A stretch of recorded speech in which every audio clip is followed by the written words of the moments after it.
Bonjour à tous, avec l'aide de Dieu, nous allons étudier le traité Kiddushin d'Daf Lamed Gimel Amud Aleph 33a. Nous sommes à la deuxième ligne. On avait appris dans le cours précédent une braïta qui nous disait plusieurs détails sur le verset Mipnei Seiva Takum Ve'adata Pnei Zaken, que devant un vieillard tu vas te lever et tu vas honorer le Zaken. On avait dit que le Zaken c'est lié avec la Chokhma, avec la sagesse. La Gemara va continuer à détailler ce qu'on a vu dans la Braïta, morceau par morceau. Amarmar, donc reprenons ce que le maître a dit dans la Braïta, qu'on aurait pu penser que ce hidur vehadarta, honorer le zaken, c'est comment yachol yadrenu bemam, on aurait pu penser qu'on doit l'honorer un zaken avec de l'argent. Et la Braïta a dit non, parce que Talmud Lomar, le verset dit takum vehadarta, tu te lèveras et tu honoras. Et alors le fait que le mot takum il est lié avec vehadarta, à la même manière, ma kima, la même manière que takum, donc la kima, le fait de se lever, il n'y a pas une perte d'argent. Hafido, de la même manière aussi, le fait d'honorer, ça n'entraîne pas une perte d'argent. Donc on a vu dans la Braïta que la manière d'honorer le zaken, c'est de manière que ça ne va pas entraîner une perte d'argent. Et d'où on a appris ça? Du fait que se lever aussi, ça n'entraîne pas une perte d'argent. Rashi, en haut à droite, premier Rashi, on aurait pu penser que la manière d'honorer le zaken, c'est commencer avec de l'argent, que dit-il, comme il est écrit, l'otehedar pnegadol, tu vas pas honorer un grand, quand on parle d'un grand là-bas, on parle donc de quelqu'un qui est riche, donc vu qu'il y a de l'argent, des mashma bemamon, sous-entendu avec de l'argent, ou que God, un deuxième verset, dans le sens inverse, vedal l'otehedar berivo, qu'un pauvre, lorsqu'il a un litige, tu vas pas l'honorer, donc en lui donnant plus d'argent, en étant de son côté. En tous les cas, on voit que la Torah emploie l'expression de hidur, vehadata, tehedar, dans le sens d'argent. Donc, c'est pour ça qu'on aurait pu penser qu'on va honorer le zaken aussi avec de l'argent. C'est pour ça que le verset dit non, en disant takum vehadata. Mais comment on a pris ça? Parce que le takum, le fait de se lever, il n'y a pas une perte d'argent. La Gemara s'étonne. Vekima, led bacheson kis, l'obligation de se lever n'implique pas une perte d'argent. Milo askinan. Pourtant, n'est-ce pas qu'on parle même dans un cas des kanakiv maganita que quelqu'un est en train de percer une perle, donc en tous les cas, qu'il est en train d'exécuter une tâche, que chaque instant, il gagne beaucoup d'argent. Et entre-temps, c'est à ce moment-là, pendant qu'il est en train de faire cette tâche qui lui ramène beaucoup d'argent, et il y a un zaken qui passe, kaim mikam, il va se lever à côté du zaken, donc au batil mimlato, et donc il va interrompre son travail, et il va perdre de l'argent. Donc, a priori, le raisonnement qu'on a dit que de la même manière que se lever, ça n'a pas une perte d'argent, a priori, c'est pas juste, parce que se lever, ça a oui une perte d'argent. Comme Rashi nous dit, Milo Askinan, que l'homme, c'est-à-dire Milo Mashma, n'est-ce pas que ça sous-entend Nami, même un cas, qu'a fait le Nokev Marganita, même s'il est en train de percer une pierre précieuse. Shumanuti Karai, que c'est un métier qui est très bien rémunéré, ou Matsrich le Meika, mais pourtant, il a besoin de se lever devant le Zaken. De Batel Mimlato, bien que il va arrêter son travail. Et il y a donc ici une perte d'argent. La Gemara dit, en effet, on maintient ce qu'on a dit, mais il faut une étape avant de dire ce qu'on a dit. Qu'est-ce que ça veut dire? Elle a. La Gemara dit, mais comme ça, il faut expliquer. Akish Kimaleido. La première étape à faire, qu'on n'avait pas fait jusqu'à présent, qui nous a amené à cette question-là, c'est que la première étape, c'est qu'il faut d'abord comparer le fait de se lever à honorer. Ma hidur shenbo bitul, de la même manière que honorer, ça n'entraîne pas une interruption de travail. Comme Rashi nous dit que la notion de hidur en général, hidur shenbo bitul mlacha, donc honorer, qui ne fait pas, donc ça n'implique pas donc un arrêt de travail. De ein lachan hidur, Rashi nous dit, car l'expression de hidur n'exprime seulement elle a siud panim. Siud panim, on va traduire par témoigner des égards. Obemamon, comment témoigner ces égards? Ou bien avec de l'argent, obikibut dvarim, ou bien en donnant du respect verbalement. Mais dans ce sens-là, il n'y a pas de bitul mlacha, il n'y a pas d'interruption de travail.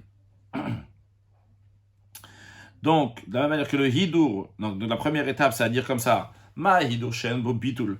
De la même manière que, j'ai repris de la même manière que honorer n'entraîne pas d'interruption de travail, avki ma shen bo bitul, de la même manière aussi, le fait de se lever, ça n'entraîne pas d'interruption de travail. Donc maintenant qu'on sait que kima, le fait de se lever, ça n'entraîne pas une interruption de travail, on continue en disant, vakishnami hidole kima, et donc maintenant dans l'autre sens, on va honorer, on va comparer donc l'honneur à se lever. Makim Hashem Bachesonkis. De la même manière que le fait de se lever, ça n'entraîne pas une perte d'argent. Afido Shem Bachesonkis, de la même manière aussi, quand on dit honorer, ça n'entraîne pas une perte d'argent. Rashi, Afido Shem Bachesonkis. Même le hidour, donc le fait de honorer, ça ne manque pas, il n'y a pas une perte d'argent. Alors dans ces cas-là, la question qui pourrait se poser, alors à quoi ça sert d'avoir dit hidour? À quoi ça sert d'avoir dit honorer? On a compris qu'il faut se lever, donc se lever sans perdre d'argent. La raison pourquoi on parle d'honorer, bien que ici l'honneur, elle s'écrit en quoi? En kima, en se levant. Donc il dit juste kima qu'il faut se lever, c'est tout. Elle a l'hydrosh kida amaran. La raison pourquoi on a dit l'expression de ve'adat de hido, c'est pour commenter, pour interpréter, comme nous l'avons dit dans la braïta dans le cours précédent, l'imout est pour exclure dans certains cas que c'est pas mehoudar, c'est pas un hido, c'est pas honorable de se lever. Amida merachok, lorsqu'il se lève de loin, donc ce n'est pas un hido pour le zaken. C'est pas donc honoré, c'est uniquement quand il passe dans le cas coudé. L'imout est aussi pour exclure beita mechatz, aussi donc dans son établissement de bain, que des amaran, comme nous l'avons dit dans le cours précédent dans la braïta. La Gemara continue en disant, en se basant sur cela, ils ont dit que les artisans ne sont pas rachaïn, ne sont pas autorisés. Certains disent sont interdits, certains disent donc qu'ils n'ont pas besoin. La mode du Talmid de Chachamim, quand je dis certains disent, c'est la manière de traduire le mot rachaïn. Donc ils n'ont pas besoin de se lever devant des érudits en Torah, au moment où ils accomplissent leur travail. La Gemara, elle demande vélo, ah bon, les artisans, ils n'ont pas besoin de s'interrompre de leur travail pour se lever devant les érudits de Torah. Ve'atnan, pourtant c'est dans une Mishnah qui parle de Bikurim. Les Bikurim, la manière qu'ils étaient amenés, donc déjà la notion de Bikurim, c'est que chacun il va amener les prémices des fruits de sa récolte, donc Bikurim, langage de Bechor, donc de premier-né, les prémices de la récolte. Et ils les amenaient à Yerushalayim avec un groupe, avec toute une ambiance. Et la Mishnah, elle nous dit que quand ils arrivaient à Yerushalayim, que tous les artisans qui avaient Yerushalayim, se tenaient devant eux, donc ils se levaient devant ceux qui apportaient les Bikurim. Et ils s'enquéraient de leur bien-être. Et ils leur disaient, donc tous les gens qui étaient à Yerushalayim, même les artisans, donc ils leur disaient, nos frères de tel endroit, Boachem le Shalom, bienvenue en paix, arrivez en paix ici, à Yerushalayim. Rashi omdim lifnem, donc tous les artisans se tiennent devant eux. Bemevi et bikurim kae, on parle donc de ceux qui amènent les bikurim. Chez Ovrim betar Yerushalayim, lorsqu'ils passent à Yerushalayim. Alors, en tout cas, qu'est-ce qu'on voit? On voit que les artisans, donc ils doivent s'arrêter pour respecter les gens qui sont en train d'amener les bikurim. La Gemara répond, donc on voit d'ici qu'il faut, oui, s'arrêter. A priori, on devrait en déduire aussi que devant les Talmid Chacham, les érudits en Torah, il faut s'arrêter. Se lever.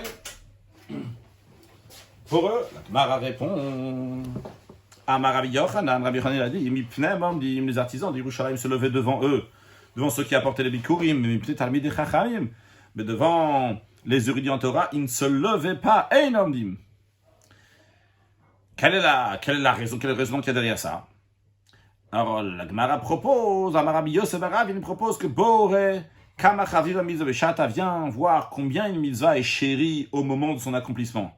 Pourquoi? Car les artisans d'Yerushalayim se lèvent devant qui? Devant eux, devant ceux qui apportent les bikurim. Ils sont en train de faire la mitzvah maintenant d'amener les bikurim de prémices. Mais les artisans devant les érudits de Torah, ils ne se lèvent pas. Donc on voit qu'il y a une importance. Donc, mitzvah beshata, une mitzvah qui est faite en son moment. C'est ça la raison, donc pourquoi la particularité que les artisans vont se lever devant eux et non pas devant ceux qui étudient la Torah. La Gemara a dit c'est pas une preuve, c'est pas obligé de dire que c'est la raison. On veut dire, mais on peut très bien dire que Shan et Atam c'est différent là-bas. Donc ils amènent les bikurim, que la raison pourquoi on dit aux artisans d'Yerushalayim de se lever, des imken atamarshilan la'atlavo, parce que sinon tu vas les dissuader à l'avenir, tu risques de les dissuader à l'avenir. Pourquoi? Rashi nous explique nimtzet amarshilan shelo yaviud. Les gens qui amènent les bikurim vont arrêter d'amener. Pourquoi? Chez Yom, ils vont dire nivzimanu benem, ils vont dire nous sommes méprisés aux yeux de ceux qui sont à Yerushalayim, ils ne nous donnent pas une grande importance, on n'est pas important, parce que voilà, on rentre ici, personne ne fait attention à nous, ils ne nous regardent même pas, ils ne nous accueillent pas, donc ils ne vont pas amener les bikurim à l'avenir. Mais mais c'est pas parce que on chérit la mitzvah, donc la mitzvah à ce moment elle est tellement extraordinaire. Et en effet, Rashi nous dit, Ve'ilu bnei adam alikarim chashuim ba'ir v'asukim b'mitzvot. Si quelqu'un voit une personne qui a bonne réputation dans la ville accomplir une mitzvah, eh bien, en effet, il n'a pas besoin de se lever devant eux. C'est uniquement donc devant des gens qui viennent d'ailleurs, qui viennent à Yerushalayim. Il y a besoin de le motiver. Continuons. Encore un morceau de la Braïta que nous avons vu dans le cours précédent. Amarmar, maître a dit dans la Braïta, on aurait pu penser que l'on doit se lever devant un zaken, même aux toilettes, au bain. On avait dit que n'est pas obligé parce que c'est pas un hidour, c'est pas un endroit donc qui est respectueux. Mara demande vélo, ah bon, ça s'applique pas aux toilettes et au bain qui veut se lever devant un zaken même dans ces circonstances-là. Pourtant, Rabbi Chia est assis au bain, Rabbi Shimon, le fils de Rabbi, est passé près de Rabbi Chia. Velo kami kame, Rabbi Chia s'est pas levé devant Rabbi Shimon, le fils de Rabbi. Ve'ikpad, et Rabbi Shimon, le fils de Rabbi, on a pris ombrage, il a été makpid.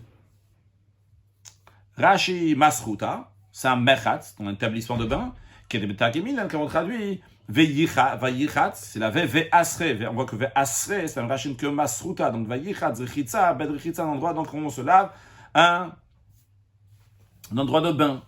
Dans tous les cas, on voit que Rabbi Shimon, le fils de Rabbi, n'était pas content qu'on ne s'est pas levé devant lui, que Rabbi Chia ne s'est pas levé devant lui. Ve'ata amar la voix. Et Rabbi Shimon, il est parti dire ça à son père Rabbi. Et il lui a dit, regarde comment Rabbi Chia s'est comporté envers moi. Pourtant, shne chumashim shanitilo besefer teilim.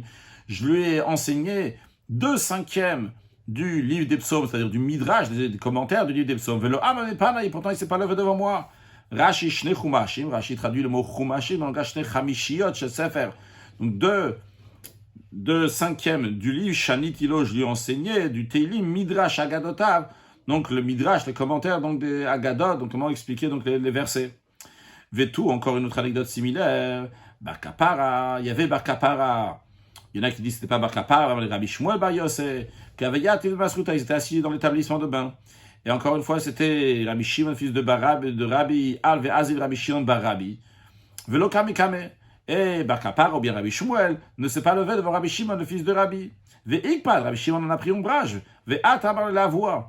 Et Rabbi Shimon est parti dire à son père Rabbi, et il a dit, regarde comment il s'est comporté envers moi, Bar Kapara ou Rabbi Shmuel, en disant, Shne shlish et shlish, shanitilo b'Torah kohanim. 2/3 d'un tiers, c'est-à-dire en autre mot 2/9. Tu partages le Torah de Kohanim, donc le Midrash Torah de Kohanim, le Midrash sur le livre de Vayikra, et il dit, je l'ai enseigné 2/9. Velo amalupana, et pourtant il ne s'est pas levé devant moi. Rashi shne shlish et shlish, shne chalakim, 2 parties, shel shlish asefer, du tiers du livre, qu'on a dit, donc ça correspond à 2/9. Torah de Kohanim, Rashi le dit, c'est Sefer Vayikra, le livre de Vayikra, le 3e livre de la Torah, le Lévitique, Shanitilo, je l'ai enseigné.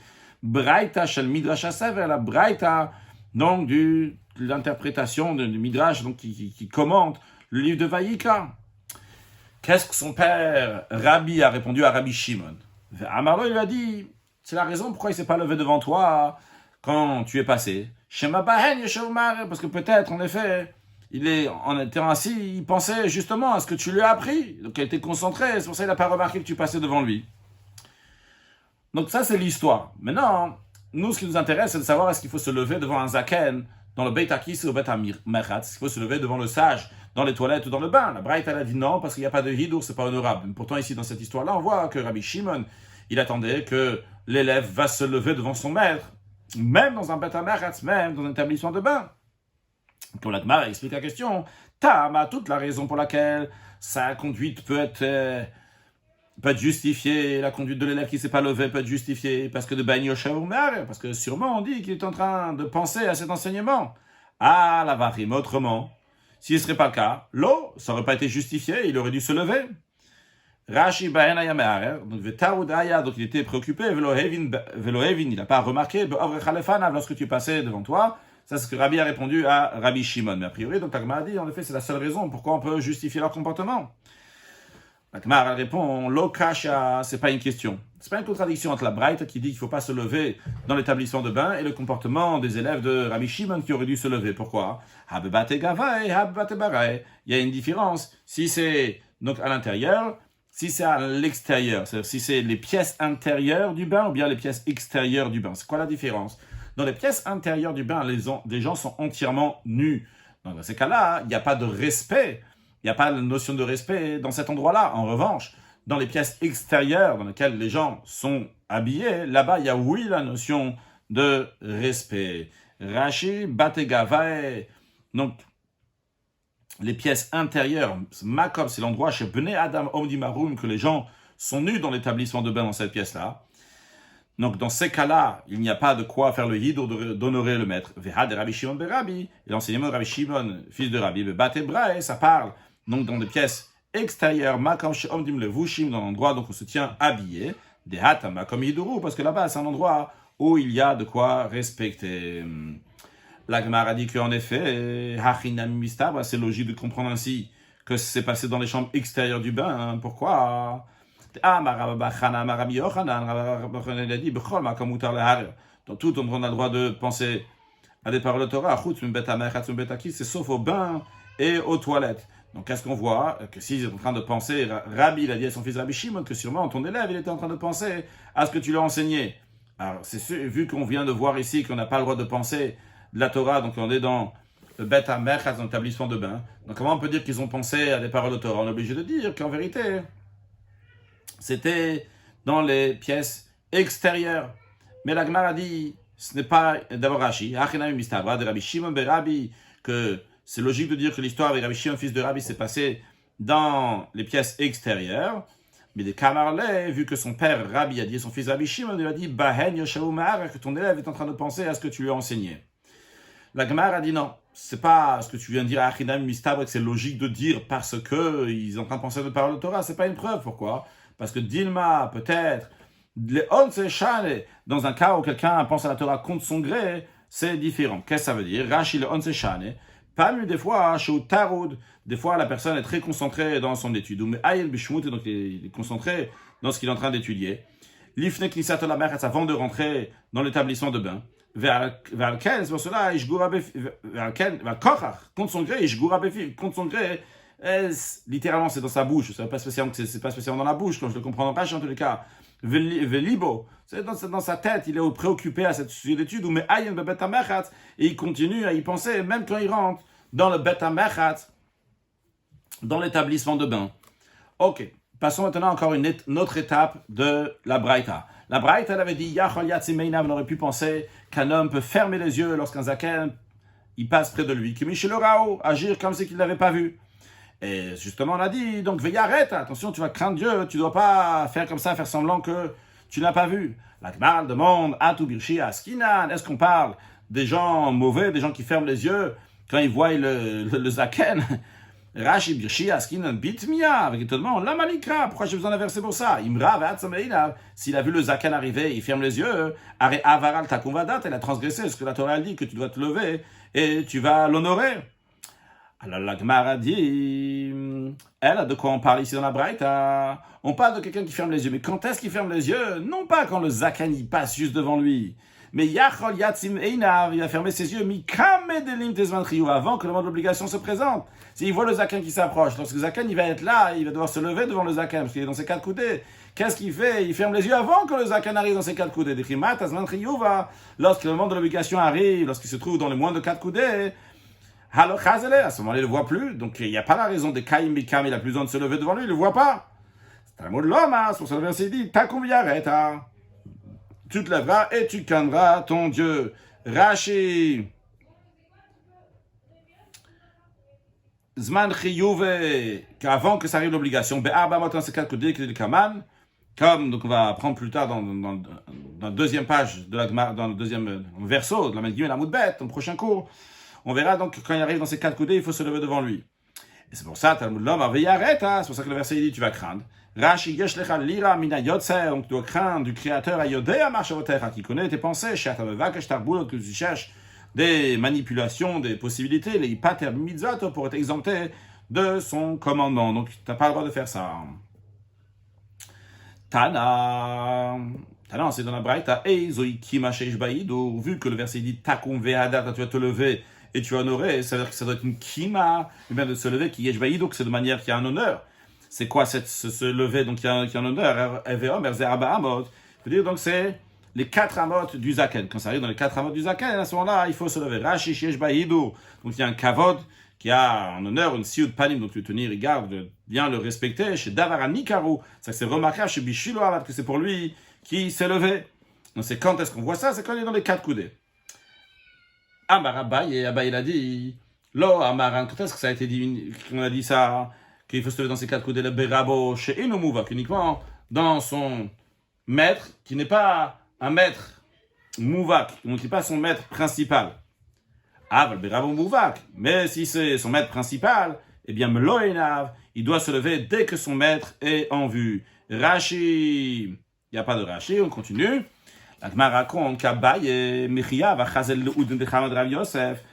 Abaye, lorsqu'il voyait les oreilles de l'âne de Rav Yosef, des Hati qui est en train d'arriver, avec Kaïm, il se levait.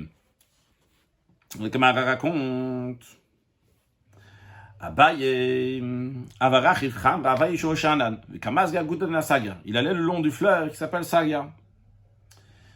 Yativ Rav Meshachia ve Rabban Beidar Gisa. Rav Meshachia et d'autres érudits étaient assis sur l'autre côté, sur l'autre rive du fleuve. Le Kamumi Kame, il ne se lèverait pas devant Abaye. Rashi Beidar Gisa, Anar, Mafsik Benem, la rivière, le fleuve, donc il arrête entre les deux. Abaye d'un côté, Rav Meshachia et les autres Rabbanan, donc de l'autre côté. Et ils sont pas levés. Amarlo, Abaye leur a dit, Vlav Rav Muvakana, je ne suis pas votre enseignant principal. Rashi, Vlav Rav Muvakana, Ve'af Pish Atem Rechokim Yoter Midaletavod. Même que vous êtes plus loin que 4 coudées de l'autre côté du fleuve. Ibaï le Cholemek, quand vous aurez dû vous lever. Amarle, Amroule, Rav Meshachi et les sages, ils ont répondu, Abaye, Lavadatin, nous n'avons pas pris conscience, comme Rashi le traduit, Lavadatin, Lonis Karnu Lamod. Littéralement, on ne s'est pas rappelé de se lever. Shainu Toudim, donc on était préoccupés, donc vu qu'ils étaient préoccupés de se discuter, donc ils ne sont pas rappelés, ils n'ont pas pris conscience de se lever devant Abaye.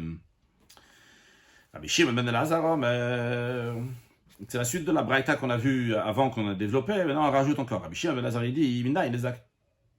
On rajoute, encore un point donc on avait déjà vu avant, que le Gemara continue à commenter. Donc la braïta disait, Rabbi Shimon ben Elazar, Mina, il les a d'où c'est qu'un zaken, donc on n'a pas le droit d'incommoder les gens en le faisant se lever devant lui, s'il peut éviter en empruntant un autre itinéraire. Talmud Lomar, Zaken Veyareta, que Zaken Veyareta, donc Zaken, toi qui es Zaken, qui est sage, Veyareta, tu dois craindre Hachem, et donc tu ne dois pas incommoder les gens et les faire lever si tu veux prendre un autre itinéraire. Aram Arabaï, Abaï il a dit, Naktinan, nous avons une tradition, des Immakif, que s'il fait un détour, Chaye Ivi, que ça veut dire Ivi, Ivi va avoir longue vie, comme Rashi va nous dire, d'abord Rashi, Ve'imakif, s'il fait le tour, mais ça va donc il fait le tour par un autre itinéraire chez le lav, pour ne pas passer devant le public. Kraye, il est marichiam, ça veut dire qu'il va avoir longue vie. Et la Gemara raconte qu'en effet, Abaye Makif, Abaye faisait un détour, Rabbi Zera Makif, Rabbi Zera aussi faisait un détour. La Gemara raconte que Ravina, Vayativ Kamed Ravir Mia Difti, Ravina a été assis en présence de Ravir Mia de Difti.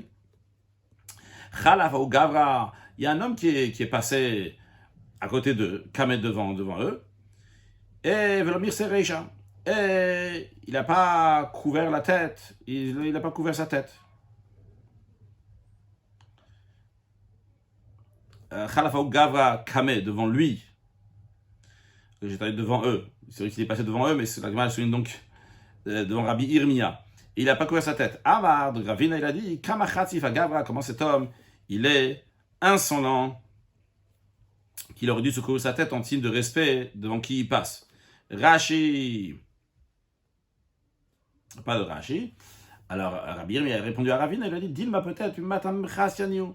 Peut-être, il est originaire de Matam Chassia. Et alors, des Gis et Baraban, où les érudits sont une chose commune. Rashi, Tamidri Gilim Etzlam. Donc, toujours les sages, ils sont habitués d'être chez les sages. Libam Gaz Bechachem, leur cœur, il est habitué donc avec les sages. Qu'il ou même comme s'il faisait partie eux-mêmes des sages, donc il n'a pas pensé donc à faire cette distinction, faire attention, donc à se couvrir la tête en signe de respect lorsqu'il est passé à côté de nous, vu qu'il les traite comme s'ils faisaient parmi les sages.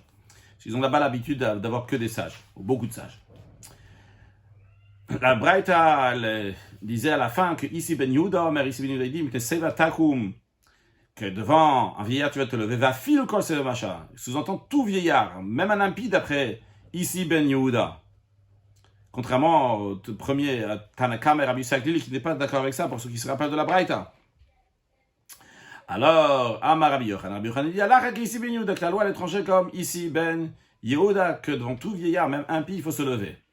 La Gemara raconte que Rabbi Yochanan avait Mikam et Saved Armaï, que Rabbi Yochanan se levait devant les vieux araméens, les vieux non-juifs. Amar, il disait, Kamar Arpetke Adu Alayu de Ane, tellement de choses, d'histoires, leur sont arrivés dans leur vie, comme Rachid nous explique. Il y a un Rachid d'avant, Guy et Belaz, puis un certain Laz, un certain français que je ne sais pas traduire. Après, Harteki, Mikraot, des événements, Vetsarot, et des souffrances, des malheurs, Veraou, Nissim Harbe. Ils auraient beaucoup de miracles, ou Moftim, des prodiges. Akadosh Baruch a fait tellement de choses pour eux que Adou Alem, Avrou Alem sont passés sur eux, donc il y a de quoi se lever devant eux.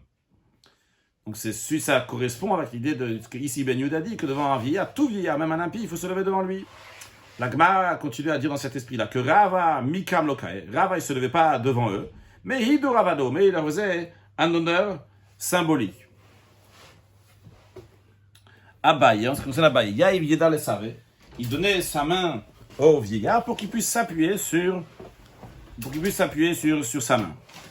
Rava, d'abord Rashi, Abaye Yaïv Yeda le savait, Pochet Yado étant des chamans les skrinim au vieillard, Kol Kamashovri Metzo, quand il passait chez eux, Venishanim là pour qu'il s'appuie sur lui.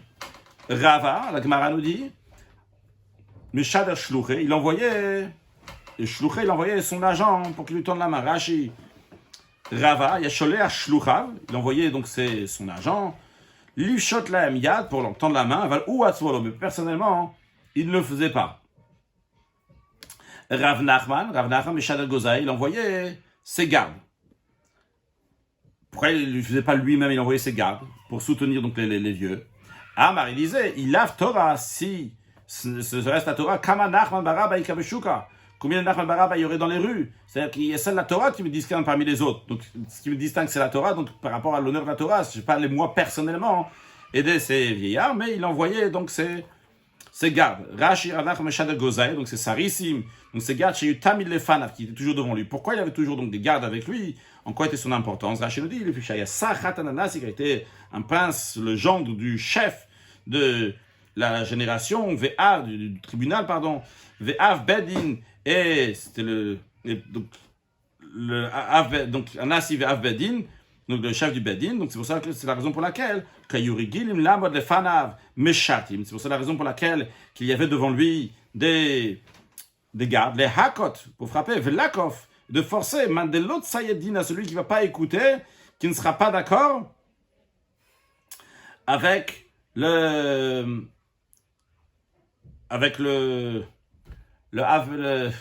serait pas d'accord d'écouter le din. On a tranché la loi comme ça. Lui, le Rav Nachman, c'est le Av Bedin. Quelqu'un, il ne va pas écouter, il faut le forcer à faire. Donc, il était quelqu'un de très important. Encore une fois, il était donc le Av Bedin. Et en plus de ça, donc, il était le gendre du Nasi, donc du chef. On peut dire que c'est le chef de la génération. C'est le Resh Galuta. Donc lui, il envoyait lorsqu'il y avait des vieillards qui passaient devant lui, il envoyait ses gardes pour soutenir le main, mais lui-même, non, il n'allait pas. Chez les Torah, il ne peut pas mépriser sa Torah. Car il disait, il lave Torah, sans la Torah, comme Nachman, il y a plein de Nachman dans le marché, dans les rues. Hilkar, c'est pour la raison pour laquelle que tout mon importance c'est quoi? Mon importance n'était pas pour moi-même, le Bishul Torah, pour la Torah. Non, après, Rashi a expliqué son explication. Il dit une autre explication qui va refuter. Il de me fâcher. Il y en a qui traduisent là les histoires qu'on a vues dans la Gemara là juste maintenant. Abaye, quand il dit Yaïv Yad, qu'Abaye donnait sa main, les savait. Ça veut dire, c'est pas que lui donnait sa main pour que les vieillards vont se soutenir sur Abaye. Mais il y en a qui disent, c'est le contraire. Que Mechabed Atzmo Biskinim, qu'Abaye se respectait lui-même, donc par les vieillards. Ou Pochet la Miado, il leur tendait la main. Shishen Hu Alem. Pour que lui, il va s'appuyer sur eux. Donc Abaye mettait sa main sur eux, sur les vieillards. De même, ces gens-là expliquent la Gemara, donc différent de Rashi, en disant que Rava, Meshader Shluch, Sheyatzulikat, Lirvodo, quand il dit que Rava, il envoyait son délégué, son agent, c'est pas qu'il envoyait pour les vieux, il envoyait pour lui, qu'il sorte à sa rencontre. Rav Nachman, de même quand on dit de Rav Nachman, que Rav Nachman, il envoyait donc ses sarissim, ses meshatim, ses serviteurs, ses gardes, c'était pour son honneur de Rav Nachman, non pas pour aider les vieillards. Le Rashi dit, mais veleita, c'est pas ça l'explication, on peut pas dire ça. Pourquoi? À chaque fois que dans le Talmud on retrouve l'expression que Yaïv Yada il donne sa main, c'est les Ishaïn Achir Alav. On donne la main pour que l'autre va s'appuyer sur nous, pour que d'autres vont s'appuyer dessus. Kamar, à chaque fois on dit comme ça, velo les Ishaïn Walachem, non pas il donne sa main pour que lui s'appuie sur des autres. Le Rashi ramène un exemple de Amar Beper Kama de Yoma, comme on dit dans le premier chapitre de Yoma. Resh Lakish avait Sacher Beyardena, que Resh Lakish nageait dans le Jourdain. Ata Rabba Barbachana, il est venu. Yaïv le Yada, il a donné sa main à Resh Lakish. Pourquoi il a donné la main à Resh Lakish? Non pas pour que lui va s'appuyer sur Resh Lakish qui est dans le fleuve. Ça veut quoi? Chez Ishaïn Rabbi Shimon ben Lakish là. Faut que Rabbi Shimon ben Lakish qui est dans le fleuve va s'appuyer sur la main de Rabba Barbachana. Veillet, c'est les Svatana qui va sortir sur le bord du Jourdain. Conclure avec une halakha. Donc on a parlé de se lever devant un chacham. En effet, l'halakha est que quelqu'un qui voit un chacham, un sage qui passe, il se lève devant lui quand il arrive dans ses 4 coudées. Une fois qu'il est passé de ses 4 coudées, il peut se rasseoir. Si c'est son maître principal, il se lève dès qu'il le voit et il ne s'assiera uniquement une fois qu'il ne peut plus le voir ou bien jusqu'à qu'il va s'asseoir à sa place, qu'on apprendra dans le prochain cours, si je ne me trompe pas. Un sujet de chassidout, on a vu que des fois les onso shane, donc quelqu'un qui est en cas de force majeure, il étudie la Torah même dans des endroits qu'officiellement on n'a pas le droit d'étudier la Torah. On a une des sikhot, quand le rabbi il parle que la Torah elle est illimitée, elle n'a aucune limite, et ni dans le temps, ni dans l'espace. Le rabbi ramène ça en tant que preuve, que même dans l'espace elle n'est pas limitée, que même dans un bet amer, dans un bet akis, on voit que les onso, quand c'est un cas de force majeure, là-bas aussi il y a cette notion-là d'étudier la Torah. Rajoutons dans l'étude de la Torah, et très prochainement on mérite une nouvelle dimension de Torah avec la venue de Mashiach. Now, excellente journée.